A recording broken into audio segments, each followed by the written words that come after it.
Welcome to War Bios, the podcast where we delve into the lives of history's most fascinating military figures. I'm your host, General Biography, and today we're going to explore the extraordinary life of Giuseppe Garibaldi, the Italian general and patriot who would become a legendary figure in the struggle for Italian unification. Born on July 4, 1807 in the seaside town of Nice, which was then part of the French Empire, Garibaldi's early life was marked by a unique blend of maritime influences, familial values, and the tumultuous politics of 19th century Europe. As we navigate the formative years of this remarkable individual, we find ourselves in the midst of a vibrant port city where the sound of waves crashing against the shore and the smell of salt water filled the air.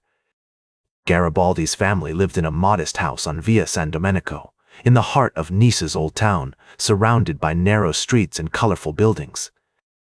His father, Domenico Garibaldi, was a merchant sailor who had spent years at sea, and his mother, Rosa Raimondi, was a homemaker who managed the household and raised their 5 children. Garibaldi's childhood was shaped by the French occupation of Nice, which had been annexed by France in 1793. The town was a hotbed of revolutionary activity, with many locals sympathizing with the French Revolution and its ideals of liberty, equality, and fraternity. Giuseppe's family was no exception, and their home often hosted secret meetings of local patriots and revolutionaries. These early exposures to the ideas of freedom and self-determination would have a profound impact on Garibaldi's future path. One of the most significant influences on Garibaldi's early life was his education at the Collegio Reale in Nice, where he studied Latin, mathematics, and literature. Although he was not an exceptional student, Garibaldi developed a passion for reading and writing, which would serve him well in his later years as a military leader and writer. His time at the Collegio also instilled in him a strong sense of discipline and duty, values that would guide him throughout his life. In 1821, at the age of 14, Garibaldi began working on merchant ships in the Mediterranean, where he gained valuable experience as a sailor and developed a deep understanding of the sea. These early years at sea took him to various ports, including Genoa, Livorno, and Naples, where he witnessed firsthand the poverty, inequality, and oppression that characterized much of Italy under foreign rule. As Garibaldi navigated the complexities of his early life, he was drawn to the ideals of Italian unification, which were being promoted by secret societies such as the Carbonati. In 1824, at the age of 17, he joined the Sardinian Navy, where he would gain valuable experience as a sailor and officer. This decision marked an early turning point in his life, setting him on a path that would lead him to become one of the most famous military leaders of his time. These elements, forged in the fire of his experiences during the early 19th century, would serve as the foundation upon which he would build his later achievements.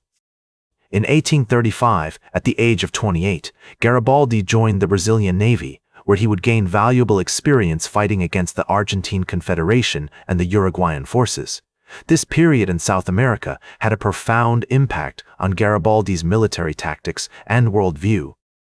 He became acquainted with the concept of guerrilla warfare and developed a deep respect for the bravery and resilience of the local people.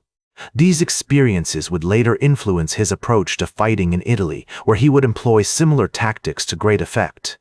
In 1848, Garibaldi returned to Italy, where he joined the fight for independence against the Austrian Empire. He formed a volunteer corps known as the Lombard Legion, which consisted of about 1,000 men.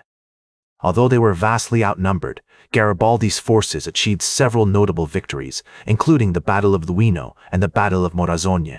These early successes earned him recognition and admiration from the Italian people, who saw him as a champion of their cause. In 1849, Garibaldi marched on Rome to defend the short-lived Roman Republic against the French army, which had been sent to restore papal authority.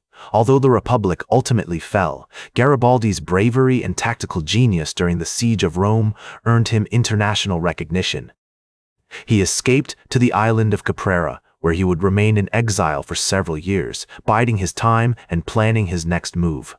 In 1859, Garibaldi returned to the fray, joining forces with the Sardinian king Victor Emmanuel II to fight against the Austrians in the Second Italian War of Independence. At the Battle of Varese, Garibaldi's volunteer corps, now known as the Hunters of the Alps, played a decisive role in the defeat of the Austrian army. This victory marked a turning point in the war and paved the way for the eventual unification of Italy. In 1860, Garibaldi embarked on his most famous campaign, the Expedition of the Thousand, where he led a volunteer army of about 1,000 men from Genoa to Sicily to fight against the Bourbon Kingdom of the Two Sicilies. With his characteristic bravery and cunning, Garibaldi outmaneuvered the enemy at every turn, winning decisive victories at Calatafimi and Palermo. The expedition culminated in the Battle of Volturno, where Garibaldi's forces defeated the Bourbon army, paving the way for the unification of Italy under King Victor Emmanuel II. Throughout these campaigns, Garibaldi demonstrated remarkable leadership skills, tactical genius, and a deep commitment to the cause of Italian unity. He inspired countless young men to join his volunteer corps, and his name became synonymous with bravery, patriotism, and freedom.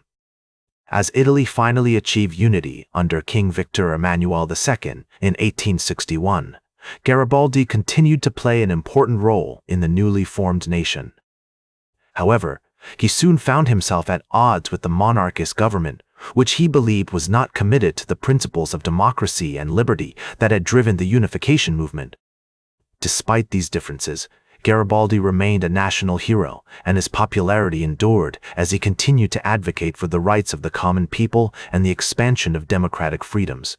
In 1862, Garibaldi embarked on a new campaign, aiming to capture Rome from the Papal States, which was the last major obstacle to a fully unified Italy. Although he suffered a serious wound at the Battle of Aspromonte, Garibaldi's determination and resilience in the face of adversity only added to his legend. The Italian government, however, was more cautious, fearing that an attack on Rome would provoke international conflict, particularly with France, which had guaranteed the independence of the Papal States. Despite these setbacks, Garibaldi remained committed to his ideals, using his influence to promote social and political reform in Italy. He became a vocal advocate for women's rights, universal suffrage, and land reform, believing that these measures were essential to creating a truly democratic and equitable society. His commitment to these causes earned him the admiration of many, but also made him enemies among the conservative elements of Italian society. In his later years, Garibaldi retired to the island of Caprera, where he lived a simple life, surrounded by his family and friends. He continued to write and speak out on issues that mattered to him, remaining a powerful symbol of Italian unity and democracy until his death on June 2, 1882. His funeral was a national event, with thousands gathering to pay their respects to the man who had given so much to the cause of Italian freedom. His bravery, tactical genius, and unwavering commitment to his ideals have made him an enduring figure in history, a reminder of the power of individual action to shape the course of nations. That's all for today's War Bios. Remember to like, share, and subscribe, and until next time, I'm General Biography reminding you to keep marching toward victory.